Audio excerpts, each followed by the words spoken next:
证明。魏无羡低声把这2个字念了一遍，要证明他就是以前蓝忘机养的那只兔子，这要怎么证明？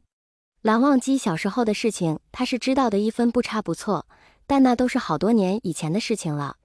对于人来说，随着年月的增长，经历的事情便会越来越多，在脑中的那些不重要、琐碎的记忆也会随着时间逐渐忘记，只有记忆深刻的经历才会在脑中存留一席之地。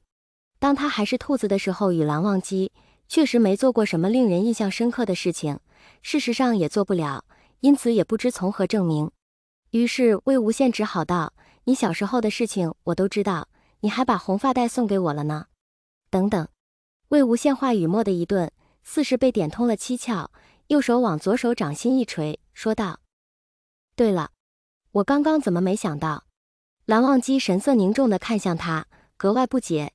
只见魏无羡又3、2下扯了外袍，还未等蓝忘机非礼勿视转过身去，魏无羡便凑近了他，说道：蓝湛蓝湛，看我。魏无羡与他挨得很近，修长的脖梗扬起来，月光下溜出一条流畅的弧线，脆弱的喉结毫无防备地暴露在他眼中，全然没有设防。光线很暗，但凑近了却可以隐约瞧见他的脖子上系着一条丝状的东西，暗红色的发带打成了一个结，像个精心包装的礼物一样绕着脖梗环了2圈，发带的末端直往衣襟中延伸，然后被魏无羡抽了出来。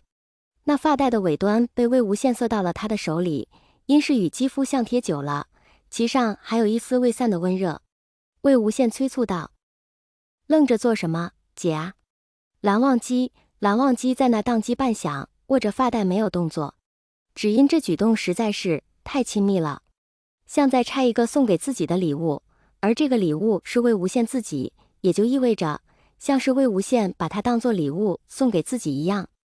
而魏无羡那边压根不知道这人为什么总是这样犹犹豫豫、吞吞吐吐，索性拉起蓝忘机的手，握着他的手揭开自己脖子上绑缚的结，还没等蓝忘机触电般想要挣脱缩回去，红发带就随之被抽落，如一袭袭飘然的衣袂，落在蓝忘机手里。魏无羡眸光亮亮的，你看，这下能信我了吧？蓝忘机指腹在发带的尾端摩挲了2下，质感是有些粗糙的锈迹，按照笔画和摸出来的感觉，无疑其上绣了个蓝字。他眼色复杂的反复在魏无羡身上逡巡，对方眼尾弯弯，唇畔含笑，桃花眸明亮惑人，看得蓝忘机一时蜷紧了手指。以前魏无羡是只兔子倒还好说，自己不知，养起来没那么多顾虑。如今魏无羡变成了人，这该怎么养？蓝忘机心情复杂，一夜无眠。而魏无羡却没这些弯弯绕绕的心思，睡觉时直接变成小煤球，摊成兔饼在他旁边呼呼大睡。蓝家人雷打不动的卯时醒作息，让他愈加清醒。他看了看魏无羡，是只兔子也没个睡相，往旁边滚了滚，2只耳朵一耷拉，也不知把五官埋到哪里去了，睡起来真的与一只煤球毫无二致。他叹息了一声，掀开亲被，把小煤球往被子里裹了裹，合衣准备出门。衣角一重，魏无羡不知何时化回了人身，揉着眼睛打了个哈欠，睡眼惺忪地扯住他的衣角，问道：蓝湛，你去哪儿？蓝忘机转头，只见魏无羡睡得头发蓬松柔软，本就没好好系的中衣散开了一半，露出大片雪白的胸膛，细腰窄臀的流畅曲线渐引入半松半垮的下裤，好似轻轻一扯就能扯下来。蓝忘机偏过头，镇静无比地说道：打水。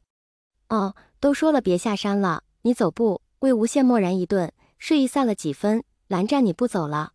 蓝忘机没说是也没说不是。魏无羡展颜，笑嘻嘻地道：知道在哪儿打水吗？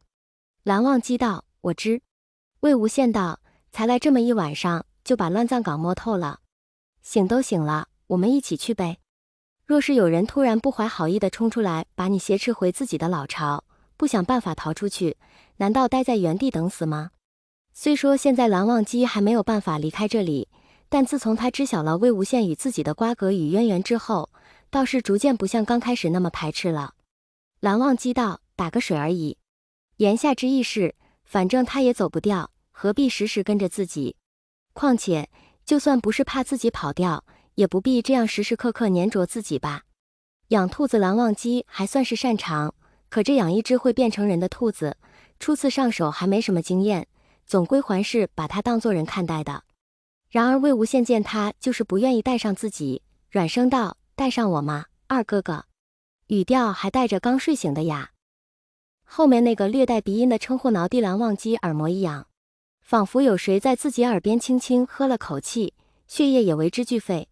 蓝忘机吸了口气，缓缓道：“穿好衣服。”魏无羡低头看了一眼，做样理了理自己的衣服，哦，不穿了，你抱我吧。蓝忘机怎可能一言抱他，蹙眉道：“你就这样出去？”